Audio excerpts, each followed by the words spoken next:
Hello, beautiful souls. This is a message that when you are ascending, there's going to be a lot of eyes on you.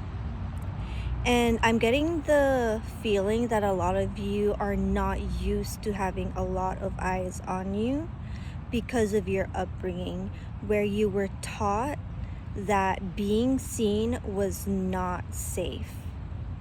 Because those that saw what is in you, the power that you were just learning to cultivate when you were younger, they didn't want you to know how powerful you were.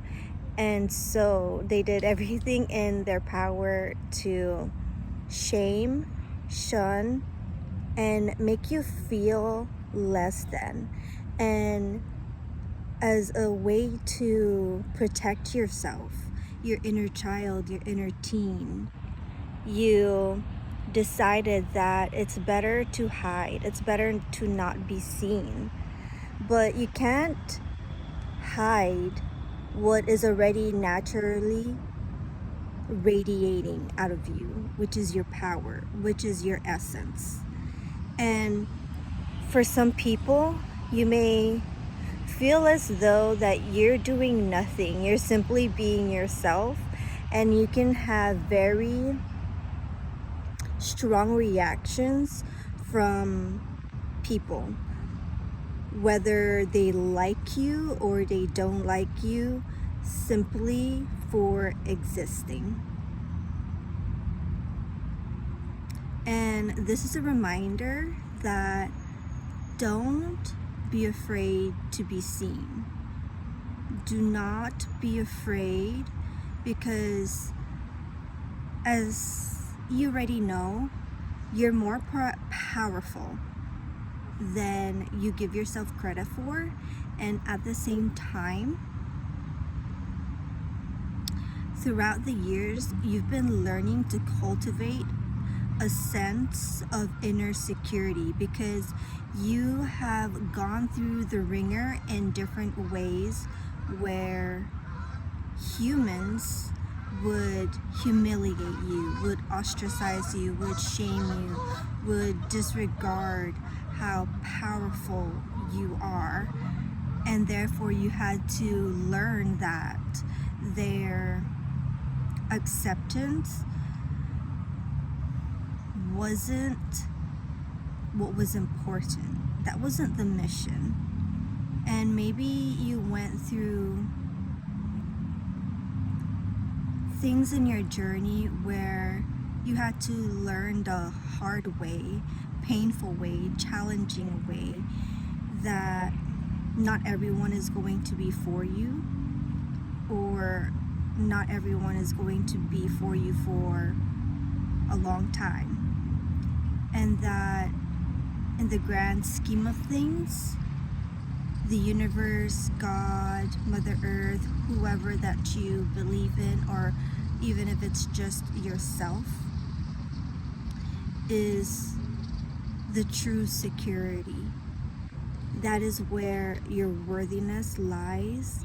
And to share your essence, your gift, whether it's your gift of speaking, your gift of music, whatever it may be, your gift of art, or just how you see the world through your eyes, through your personal experiences. It's not to hide it. You can't hide yourself very long, because you've tried to as well. And I'm getting the feeling that when you tried, it was like suffocating, constricting. It could have felt like you were chaining yourself and forcing yourself down the ocean, and there was just so much pressure.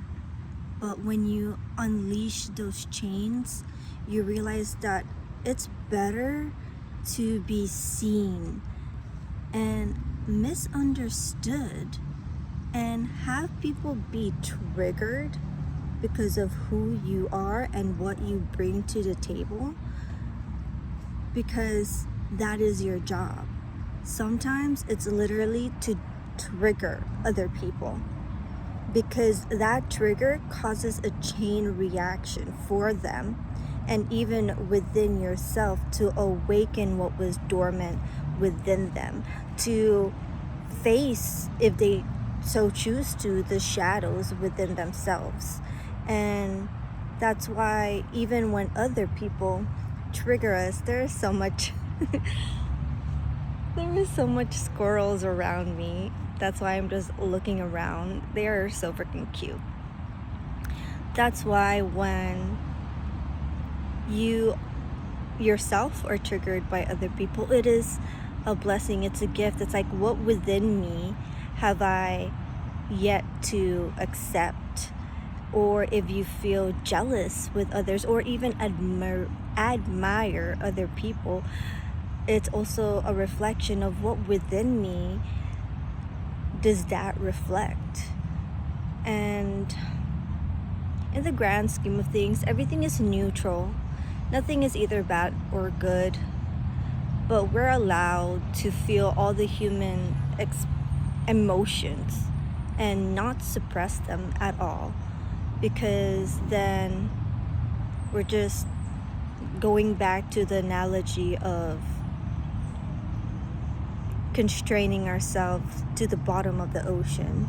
And who wants to live like that, where you try to suffocate and you end up unaliving your spirit, only to come back again, because your spirit is unlimited. It cannot be broken down. It cannot die.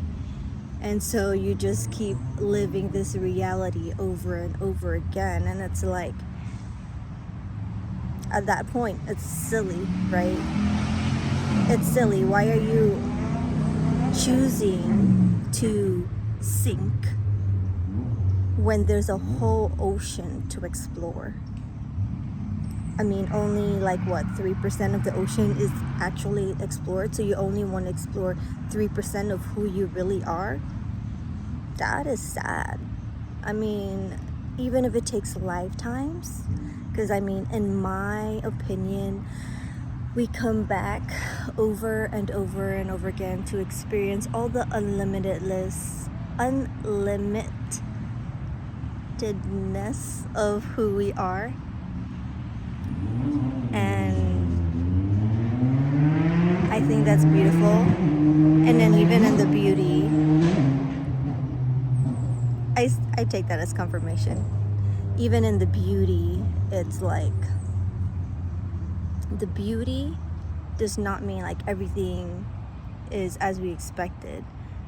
It's in the sadness, it's in the grief, it's in all the imperfections, the flaws, and everything. I mean, nature in itself is imperfect and yet beautiful and wild and simple and complex and everything in between, and that's us. All in all, to say that as you go through life and you experience more of yourself, don't be afraid to see and be seen. Because why go through life blind to who you are and how beautiful you are and all the parts of yourself of who you are? Open your eyes to you. I love you guys. Have a great day.